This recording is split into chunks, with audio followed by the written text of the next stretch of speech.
If you're a parent that has children or young adults or adults that have finally reached a state of independence and they don't require you, then congratulate yourself.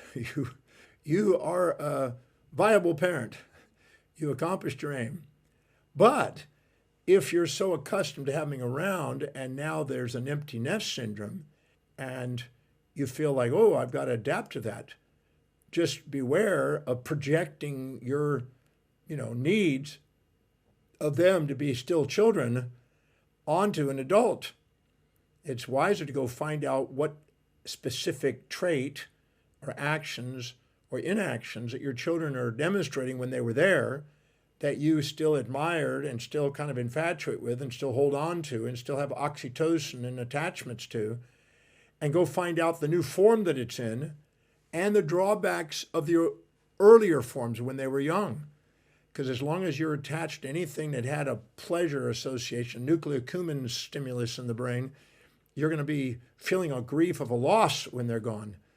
But you can neutralize it by finding out who now is providing that behavior, because somebody else emerges when the door shuts, the window opens, and somebody else becomes like a child in your life, and you get to be parenting something else, maybe people at work, maybe friends, maybe your own spouse, or a dog, or cat. But whatever it is, find out the new form of what you think you're missing. Find out what are the downsides of having that trait that you were attached to in your life, to liberate yourself from the intrusive thought of how these infatuations and attachments still linger in your brain. Anything that is valent, positively or negatively valent, gets stored in the brain as episodic memories and becomes intrusive, and it kind of dominates your mind. So if you're infatuated with parts of your children and now they're gone, you're going to miss them.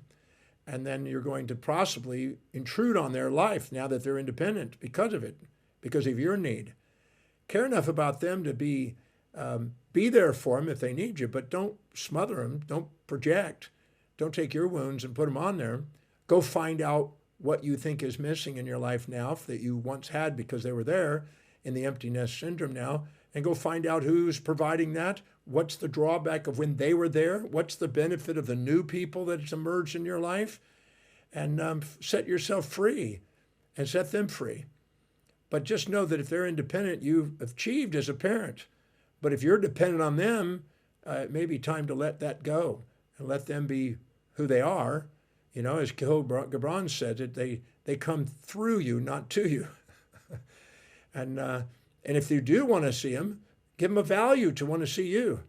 If you find out what their highest values are and you provide something in their values, they'll probably come and visit you or interact with you. But don't make it an obligation and a guilt trip. Don't use emotional blackmailing because you're feeling insecure and feeling a loss.